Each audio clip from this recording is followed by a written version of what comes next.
Hello friends, unique Hindi shorthand में आपका स्वागत है। डिक्टेशन स्टार्ट होगी 5 सेकेंड बाद। स्टार्ट। सड़क सुरक्षा के मामले में एक बार फिर भारत को दुनिया के कुछ सबसे खस्ता हाल देशों में शुमार किया गया है। अंतर्राष्ट्रीय चालक प्रशिक्षण एजेंसी जूतोबी के अध्ययन के मुताबिक खतरनाक सड़कों के मामले में भारत चौथे स्थान पर है। पहले स्थान पर दक्षिण अफ्रीका को पाया गया है। सड़कों की स्थिति, वाहन चलाने का सलीका और सड़क दुर्घटना में होने वाली मौतों आदि के आधार पर यह अध्ययन किया गया है। यातायात नियमों का पालन सुनिश्चित कराने, अनुशासित और मर्यादित ढंग से वाहन चलाने की संस्कृति विकसित करने के उद्देश्य से यातायात नियमों को काफ़ी कठोर बनाया गया। उनके उल्लंघन पर भारी जुर्माने और दंड का प्रावधान किया गया। महानगरों में सड़कों पर कैमरे से निगरानी की व्यवस्था की गई, मगर इन सब के बावजूद स्थिति यह है कि सड़कों पर मनमाने तरीके से वाहन चलाने की प्रवृत्ति पर अंकुश नहीं लग पाया है। शराब या दूसरे तरह के नशे करके वाहन चलाना, गति सीमा का ध्यान न रखना, लाल बत्तियों का उल्लंघन करना जैसे लोग शान की बात समझते हैं। यही वजह है कि भारत में सड़क दुर्घटनाओं में लोगों के मारे जाने की दर चिंताजनक है। जितने लोग कैंसर जैसी बीमारी से नहीं मरते, उससे अधिक सड़क हादसों की वजह से जान गंवा बैठते हैं। इसके अलावा हमारे यहाँ सड़कों की दशा भी किसी से छिपी नहीं है। विचित्र है कि हर राजनीतिक दल और सरकार का जोर बुनियादी ढांचे को मजबूत करने पर होता है, उसमें सड़कों के विकास पर सबसे अधिक ध्यान दिया जाता है। तेज रफ्तार से चलने लायक सड़कों का निर्माण न सिर्फ आम लोगों के सुचारू आवागमन के लिहाज से जरूरी माना जाता है, बल्कि औद्योगिक विकास में भी सबसे मदद मिलती है। इसलिए विकसित देशों की तरह हमारे यहाँ भी सड़कों को सुरक्षित और सुविधाजनक बनाने पर जोर दिया जाता रहा है। इसमें अनेक निजी और विदेशी कंपनियों को भी शामिल किया गया। उन्हें सड़कें बनाने, उनका रखरखाव करने और टोल के जरिए अपनी लागत वसूलने का अधिकार दिया गया। इससे देश में राष्ट्रीय मार्गों का तेजी से विकास भी हुआ, मगर स्थिति यह है कि राजमार्गों पर गड्ढों और पशुओं, पैदल चलने वालों की वजह से दुर्घटनाएं भी आए दिन होती रहती है। इसे लेकर सर्वोच्च न्यायालय निजी कंपनियों को फटकार भी लगा चुका है कि जब वे टोल वसूलती हैं तो उन्हें सड़कों पर गड्ढों को भरने और सड़कों को सुविधाजनक बनाने की अपनी जिम्मेदारी भी उठानी चाहिए। मगर अदालतों की फटकार का शायद उन पर कोई असर नहीं हुआ।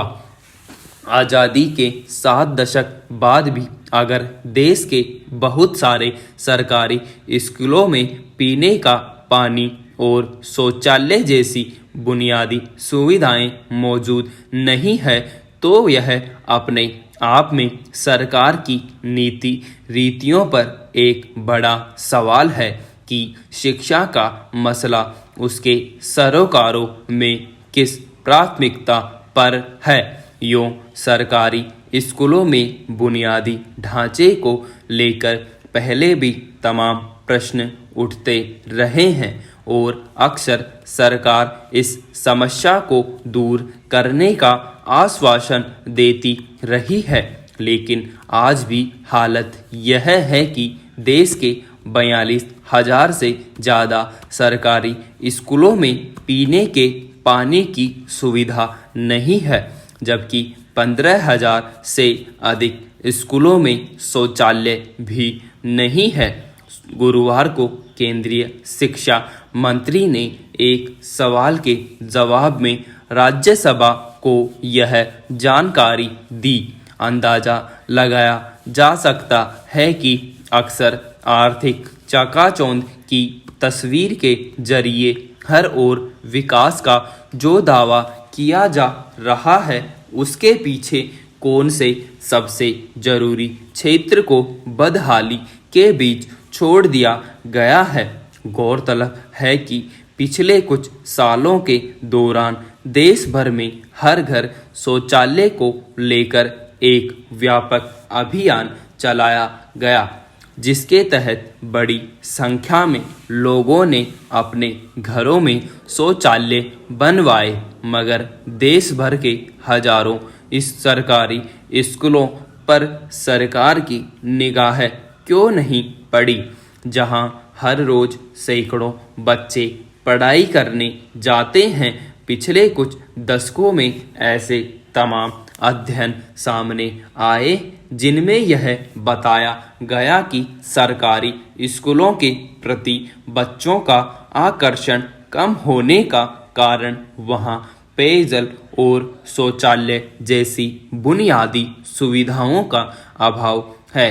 जिन स्कूलों में ये सुविधाएं होती भी हैं, उनमें से ज़्यादातर जगहों पर आमतौर पर साफ सफाई की हालत यह होती है कि उसका उपयोग एक तरह का जोखिम ही होता है। खास तौर पर शौचालयों में पानी का अभाव उसके होने को बेमानी बना देता है। ऐसी स्थिति में सरकारी स्कूलों की दशा दिशा अगर दयनीय दिखती है तो इसमें हैरान होने वाली बात नहीं है।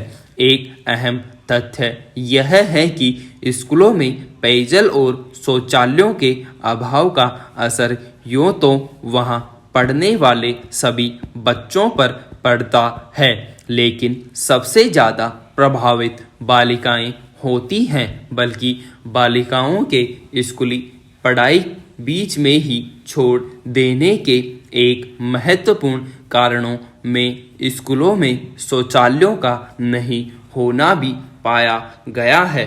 दूसरी ओर शिक्षा का अधिकार अधिनियम के नियमों में स्कूलों में निर्धारित मानकों के तहत पेयजल और शौचालयों की सुविधा सहित बुनियादी ढांचे की सभी चीज़ें अनिवार्य रूप से प्रदान करने की बात कही गई है।